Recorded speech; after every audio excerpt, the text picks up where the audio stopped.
বন্ধুরা, আমি সোমনাথ আর আপনারা দেখছেন সোমস ভার্সেটাইল গার্ডেন। এখন আমি যে চারটা গাছের সাথে পরিচয় করাবো, এগুলো আমি অনলাইন সার্ভিসের সাহায্যে এনেছি। আজ থেকে 10 দিন আগে গাছগুলি আমি সংগ্রহ করেছি এবং সেই ভ্যারাইটিগুলো কী কী এবং কীভাবে আমি এগুলো লাগাচ্ছি এই বিষয় নিয়ে আজকের ভিডিও।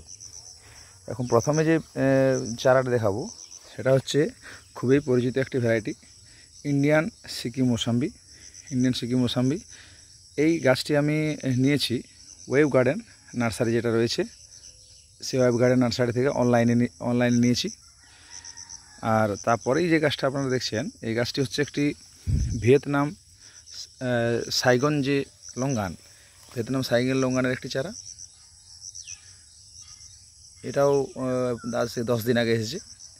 এরপর এইটা আমাদের এখানে হয়তো খুব কমজনেই লাগাচ্ছে, এখন আমি ট্রাই করছি।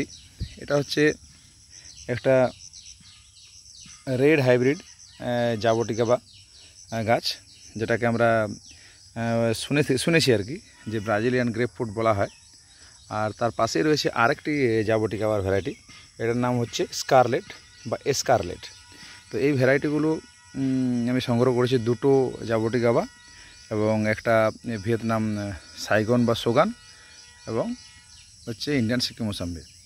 তো এদের জন্য কীভাবে মাটি প্রস্তুত করব সেই বিষয়ে আজকে তথ্য দেব।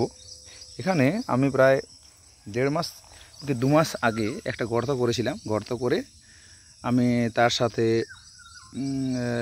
যে গর্ত ব্যবহার করা হয়েছিল, সেই গর্তের মধ্যে যে মাটি তৈরি করেছিলাম, সেই মাটির মধ্যে ছিল 70% মাটি এবং 20 থেকে 25% পুরনো গোবর সার এবং 5% ধানের যে তুষ পাওয়া যায়।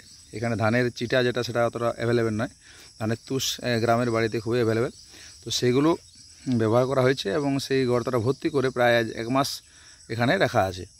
ঠিক আছে।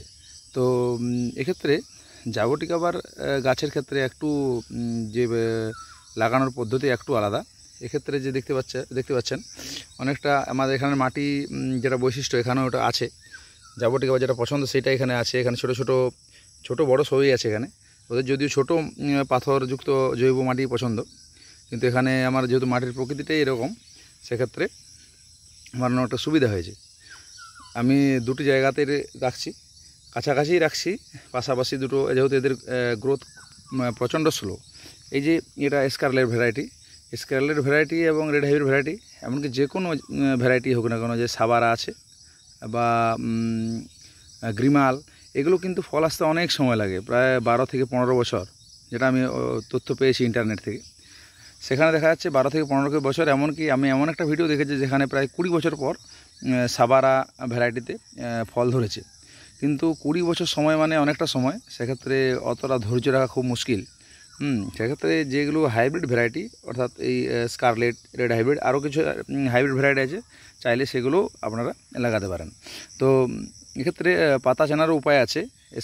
স্কারলেটের ক্ষেত্রে দেখুন পাতাগুলো অনেকটা চওড়া বড় এবং একটু ছড়ানো পাতা।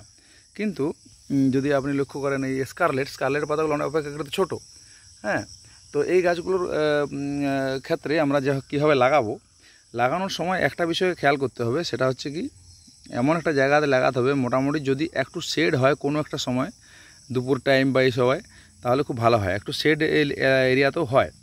এবং সবচেয়ে যেটা গুরুত্বপূর্ণ বিষয় সেটা লক্ষ্য রাখতে হবে, সেটা হচ্ছে কি, মাটি যেন জল ধরে না রাখে। আমার এখানে প্রায় আজ 7-8 দিন কি 15 দিন হয়ে যাবে, 15 থেকে 20 দিন ধরে মনে হয় বৃষ্টি হচ্ছে, কিন্তু আমার এই এলাকাতে দেখুন কোনো জায়গায় জল কিন্তু দাঁড়িয়ে নেই। জল হয়েছে, জল চলে গেছে, এবং মাটির মধ্যেও কোনো যে প্রচুর কাদা ভাব এতদিন বৃষ্টি হওয়ার পরও নেই। এরকম কন্ডিশনটাই প্রয়োজন, যাতে জল দাঁড়িয়ে না থাকে, কিন্তু জল যেন ভিজা হয়ে থাকে। এই জাবটিকাবার ক্ষেত্রে আপনাকে এই বিষয়টা এনশিওর করতে হবে যেন মাটি ভেজা থাকে, অর্থাৎ এটা হট এবং হিউমিড ক্লাইমেট যাকে বলে, গরম এবং জলীয়বাষ্পপূর্ণ জল আবহাওয়া, যেটা ব্রাজিলের বিভিন্ন জঙ্গলের ক্ষেত্রে দেখা যায়, সেই পরিস্থিতিটা যথাসম্ভব মেনটেন করতে হবে এবং যাতে সেটা মেনটেন করা যায় সেদিকে নজর দিতে হবে। এবং এবার কাছাকাছি লাগাচ্ছি কেন, এখানে একটা লাগাবো আর ওইখানে দেখতে পাচ্ছেন ওইখানে লাগাবো। কাছাকাছি লাগানোর উদ্দেশ্য হচ্ছে এগুলো কিন্তু গ্রীষ্মকালে আপনাকে শেডেও দিতে হতে পারে। সেক্ষেত্রে কাছাকাছি যদি 2-3টে গাছ থাকে সেক্ষেত্রে কী হবে, আপনাকে কিন্তু শেড দিতেও সুবিধা হবে।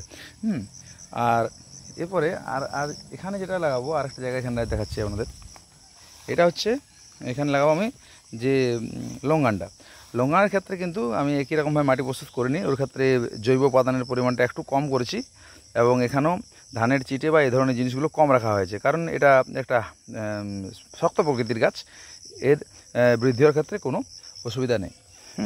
তো যাই হোক, আমি এইগুলো এবার প্লান্টেশন করব, প্লান্টেশন করে আমি পরে আবার আসছি।